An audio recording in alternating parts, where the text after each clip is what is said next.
Therizhandur ரஹீமிய்யா Arabic கல்லூரி. உங்கள் ஆண் பிள்ளைகள் 7 ஆண்டுகளில் ஆலிம் பட்டத்துடன் பிகாம், பிபிஏ, பிஏ டிகிரிகளும் பெற்று சிறந்த ஆலிமாக வெளிவர இன்றைய தொடர்பு கொள்ளுங்கள். நாளைக்கு மதரசா ஆரம்பிக்கப்படுது, மாணவிகளை சேர்ந்துக்கலாம், அட்மிஷன் இலவசம் அப்படின்னு போட்டோம். கிட்டத்தட்ட 48 மாணவிகளை அவசர அவசரமாக சேர்ந்தாங்க.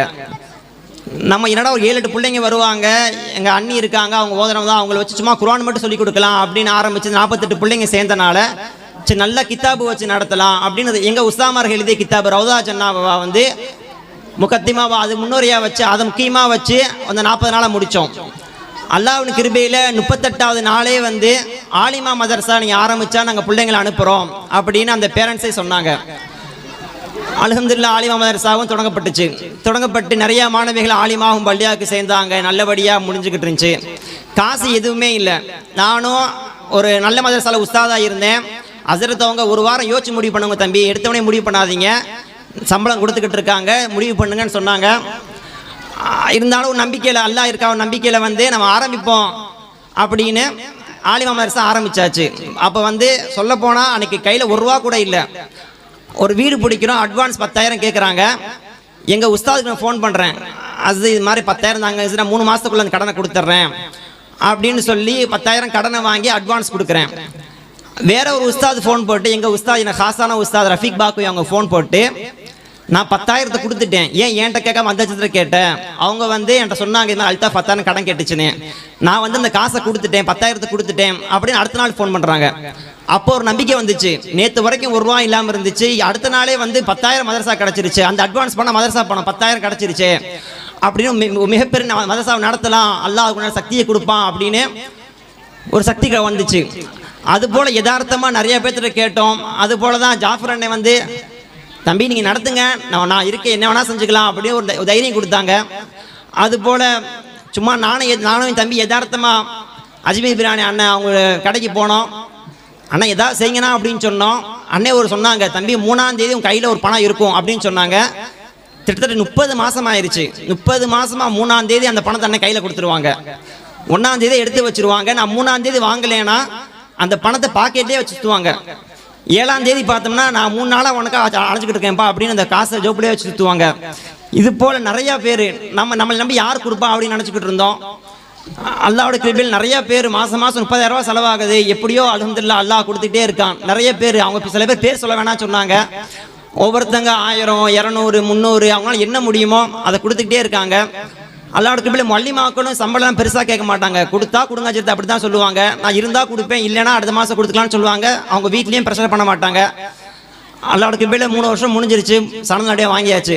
அதுபோல் இந்த பட்டமளிப்பை எப்படி நடத்துறது அப்படின்னு நானும் திருநகர் காஜா ஹஜ்ரத் அவர்களும் முதல்ல பேசுகிறோம். மதரசாவில் வச்சு பேசுகிறோம். அப்போ உண்டியில் திறந்து பார்க்குற 18 ரூபா இருக்குது பணம். நான் அஜத்தை சொல்கிறேன், அஜே 3.5 லட்சத்துக்கு லிஸ்ட்டு போட்டு வச்சுருக்கோம், ஆனால் உண்டியில் 18 லட்சம் இருக்குது. இப்போ 18 ரூபா தான் பணம் இருக்குது.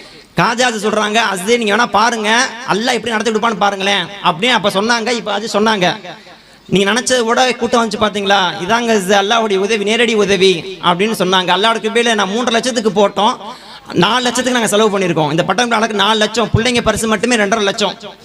நாங்கள் நகை கொடுப்போம் நினச்ச கூட பார்க்கல. திடீர்னு கோல்டன் ரஃபீக் அண்ணன் ஃபோன் போட்டு நாங்கள் அண்ணன்ட்ட போய் பேக் கேட்டோம். 150 ரூபா 200 பேக்குனா கூட கேட்டோம். அண்ணன் பார்த்துக்கலாம் ஃபோன் தம்பின்னாங்க. காலையில் ஃபோன் போட்டு ஆளுக்கு 1/2 கிராம் தங்க வச்சுருக்கோம், வாங்கிங்க வச்சிருது அப்படிங்கிறாங்க.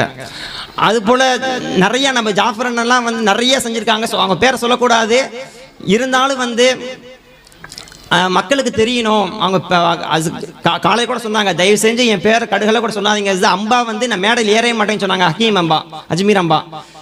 இருந்தாலும் சொல்லி ஆகணும், ஏன்னா அவங்களாம் நம்மளை நம்பி எதுவுமே இல்லை. நம்ம அந்த நேரத்தில் நம்ம சும்மா யதார்த்தமாக கேட்டோம். அது ஒரு மிகப்பெரிய உதவி செஞ்சுக்கிட்டு நிறையா பேர் செஞ்சுக்கிட்டு இருக்காங்க. இப்போ வரைக்கும் சாப்பாடுக்கு கிட்டத்தட்ட 65 கிலோ நிறைய பேர் அரிசி கொடுத்தாங்க, கறி கொடுத்தாங்க, காய்கறி கொடுத்தாங்க, என்ன வேணா. எங்கள் பழனி வட்டார ஜமாத்துல உலமாக்கள் நிறைய பேர் எனக்காக வேண்டி வெயில் அலைஞ்சு கூட்டு போயிட்டு அவங்க தருவாங்களோ இல்லையோ நம்ம போய் கேட்பேங்க, 100 ரூபாயோ 200 ரூபாயோ சங்கடப்படாமல் அல்லாஹ்க்காக தானே செய்கிறோம், நம்ம என்ன உங்களுக்காக கேட்டோம் எனக்காக கேட்குறோம், வாங்கி போய் கேட்கலாம் அப்படின்னு உலமாக்கள் கூட ரொம்ப ஹெல்ப்ஃபுல் பண்ணாங்க. அது போல் எங்கள் குடும்பத்தார்கள் எங்கள் அத்தா அவன்கிட்ட காசு கேட்காத, அவன் இருந்தால் கொடுப்பான், அவன்கிட்ட காசு கேட்காத அப்படின்னு சொல்லிட்டு இப்போ வரைக்கும் எனக்கும் என் பிள்ளைக்கு மனைவிக்கெல்லாம் எங்கள் அத்தா தான் பார்த்துக்கிட்டு இருக்காங்க. நீ மதரசா பாரு, உங்களை நான் பார்த்துக்குறோம் அப்படின்னு சொல்லி எங்கள் அத்தா வச்சுக்கிட்டு இருக்காங்க. இது போல் நிறையா உலமாக்களும் சரி, நிறையா எங்கள் உஸ்தாத்மார்களும் சரி, இங்கே உஸ்தாமா நிறைய செஞ்சுருக்காங்க, அதெல்லாம் சொல்லக்கூடாது.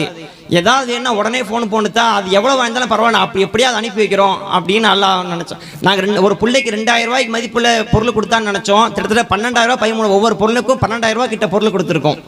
அவங்களா கேட்காம வந்து கொடுத்தாங்க. சில பேர் வந்து ரொம்ப ரொம்ப கஷ்டத்தில் இருக்காங்க, இருந்தாலும் ஆச்சரியமாக இருக்கு. அவங்க 1000 ரூபா கொடுத்தாங்க. அது அல்லாஹ்வுக்கு ரொம்ப, அல்லாஹ் அவங்க கண்டிப்பாக உதவி செய்வான், எல்லாத்துக்குமே உதவி செய்வான் அல்லாஹ்.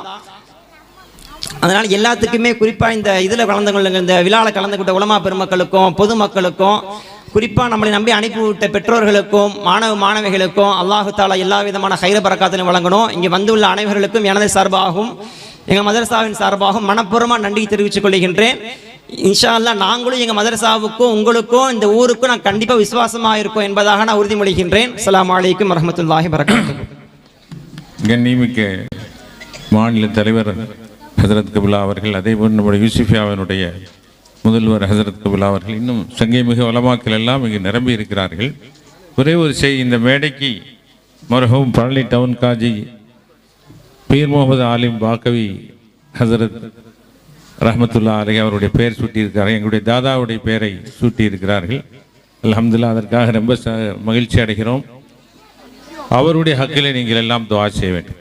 75-80 ஆண்டுகளுக்கு முன்பாக நம்முடைய நகரத்திலே இந்த சிறப்பான மிக உயரமான இந்த மஸ்ஜித் உருவாக வேண்டும் என்று அதற்காக அவர்கள் இந்த ஊருடைய ஜமாத்தாருடன் முக்கியஸ்தருடன் சேர்ந்து பாடுபட்டவர்கள். அதேபோன்று நம்முடைய நகரத்தில் கல்வி உண்டாக வேண்டும், மதரசா, அதாவது அரபி கல்லூரி, அரபி மதரசா உண்டாக வேண்டும் என்றும் ரொம்ப ஆசைப்பட்டார்கள். நான் சிறுபிள்ளையாக இருக்கிற பொழுது அவர்கள் மௌத்தான பிறகு அவருடைய லெட்டர்களை எல்லாம் சிறுபிள்ளையாக இருக்கும்போதே பார்த்தேன். அதில் ஒரு பொள்ளாச்சியில் ஒரு செல்வந்தருக்கு ஒரு 75-70 ஆண்டுகளுக்கு முன்பாக ஒரு கடிதம் எழுதியிருக்கிறார்கள். அரபி மதரசா பொள்ளாச்சியில் உருவாக வேண்டும், அங்கே உலமாக்கள் ஹாஃபில்கள் உருவாக்கக்கூடிய ஒரு மதரசா தோன்ற வேண்டும் என்ற அளவில் அந்த செய்தி எழுதி அதனுடைய சிறப்புகளையும் எழுதியிருக்கிறார்கள். இப்போ பொள்ளாச்சியிலே அந்த மதரசா துவங்க வேண்டும் என்றால் அவர்கள் வாழக்கூடிய, அவர்கள் டவுன் காஜியாக இருந்த இந்த நகரத்திலே அப்படிப்பட்ட அரபி கல்லூரி ஹாஃபில்களையும் ஆலிம்களையும் உருவாக்கக்கூடிய தோன்ற வேண்டும் என்பது அவர்களுடைய அந்த கடிதத்திலே பிரதிபலித்துக் கொண்டிருக்கிறது. அது சிறுபிள்ளையாக இருக்கும் பொழுது நான் படித்தேன். இப்பொழுது அது எத்தனையோ ஆண்டுகள் கடந்து விட்டது. இதுவரை நம்முடைய ஊரிலே ஒரு பெண்கள் மதரசா தோன்றி இன்று ஒரு வரலாறு சிறப்பை அடைந்திருக்கிறோம். அதே போன்று நம்முடைய மஸ்ஜிதிலும் நிஸ்வானுடைய மதரசாவை நடத்தி வருகிறார்கள். 2வது பட்டமளிப்பாக நம்முடைய ஹிதாயத் நிஸ்வான் நடந்துவிட்டது. ஆனால் ஒரு குறை பாக்கி இருந்து கொண்டிருக்கிறது. அதாவது அரபி கல்லூரி நம்முடைய ஊரிலே துவங்க வேண்டும். நம்முடைய ஆண் பிள்ளைகள் எல்லாம் பலர் ஹாஃபில்களாக உருவாக வேண்டும், ஆலிம்களாக உருவாக வேண்டும். இன்றைய காலகட்டத்திலே படிப்புடன் கூடிய ஆலிம் கோர்ஸ்கள் நமக்கு நடந்து வருகிறது. வீரசோழனிலே நம்முடைய முன்னாள் தமிழ்நாடு மாநில ஜமாத் உலமாவுடைய தலைவர் ஹசரத் OM அப்துல் காதர் ஹசரத் அவர்கள் அழகான முறையிலே அவங்க நடத்தி வருகிறார்கள்.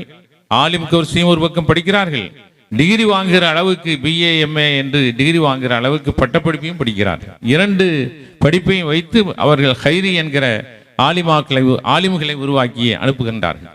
அதுபோன்று நம்முடைய ஊரிலே இன்ஷா அல்லாஹ் கல்வியினுடைய ஒரு பூங்காவாக விரைவிலேயே அரபி மதரசா, அரபி கல்லூரி ஆலிம்களையும் ஹாஃபில்களையும், அதாவது ஆண் பிள்ளைகளுக்காக எப்படி பெண் பிள்ளைகளுக்கு இப்பொழுது உருவாகி இருக்கு, அதுபோன்று நம்முடைய ஆண் பிள்ளைகளுக்காகவும் உருவாக வேண்டும்.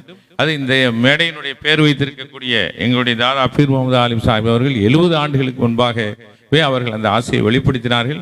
ஆனால் அது சில தடவை நிறைவேறும் வந்திருக்கிறது, ஆனால் பரிபூர்ணமாகவில்லை. நாங்கள் ஒரு 30-40 ஆண்டுகளுக்கு நம்முடைய மருகும் கண்ணியத்துக்குரிய இந்த பள்ளியினுக்காக மிக பெரும் பாடுகளை பட்ட நம்முடைய முன்னாள் காரியதர் ஷாகுலமி சாஹிப் அவர்களுடைய காலத்திலே நம்முடைய மறைந்த அல்ஹாஜ் ஷேக் பத்ருதீன் ஹாஜியார் அவர்களுடைய இல்லத்திலே மதரசா சிராத்துல் முஸ்தகீம் என்று ஆரம்பித்தோம்.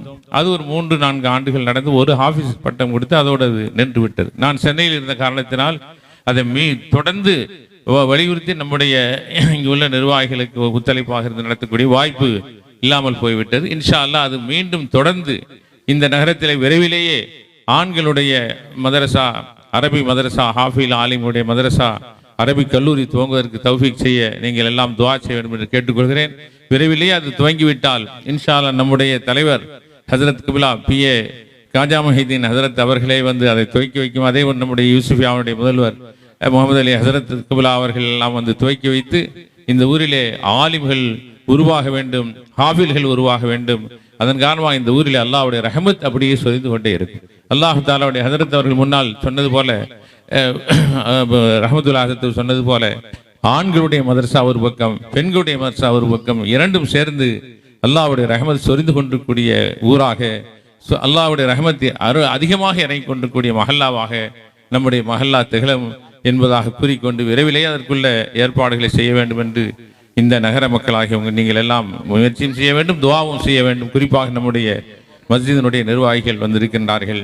நம்முடைய லியாக்துல் ஹாஜியார், லியாக்துல் சாஹிப், பசீர் அஹமத் சாஹிப் மற்றும் குல்மோஹன் சாஹிப் போன்ற அதுபோன்று நம்முடைய வலமாக்கள் இங்கு இருந்து கொண்டிருக்கிறார்கள். அடியனுக்கும் அந்த எண்ணம் மிக வலுவாக இருக்கிறது. வயது அதிகமாகிக் கொண்டே இருக்கிறது. விரைவிலேயே நம்முடைய ஹயாத்திலேயே அல்லாஹ் தாலா சிறப்புமிக்க அந்த அரபு கல்லூரியை இங்கே துவங்குவதற்கு தௌஃபீக் செய்ய வேண்டும் என்று நான் ரொம்ப கவலைப்பட்டு துஆ செய்து கொண்டிருக்கேன். நீங்கள் எல்லாம் துஆ செய்யுங்கள். இன்ஷா அல்லாஹ் சீக்கிரமே உருவாகிவிடும். இங்கே இருக்கக்கூடிய இளம் ஆலிம்கள் எல்லாம் அதற்கு ரொம்ப முக்கியத்துவம் கொடுத்து பாடுபட வேண்டும் என்று பணிவோடு கேட்டுக்கொள்கிறேன். விரைவிலே அல்லாஹ் தாலா அந்த ஆசையை நிறைவேற்றி வைப்பான் என்று நான் நம்பிக்கை கொள்கிறேன். குறிப்பாக இங்கே வந்திருக்கக்கூடிய சங்கைமிகு வலமாக்கள், அதே போன்று நம்முடைய ஜமாத்துடைய பிரமுகர்கள், தாய்மார்கள், இங்கு இருக்கிற குழந்தைகள், பட்டம் பெறுகின்ற ஆலிமாக்கள் அனைவரும் துஆ செய்ய வேண்டும் என்று பணிவோடு உங்களிடத்தில் கேட்டுக்கொண்டு என்னுடைய தலைமை உரையை நிறைவு செய்கிறேன். அடுத்து நம்முடைய யாரும் துஆ வராங்க.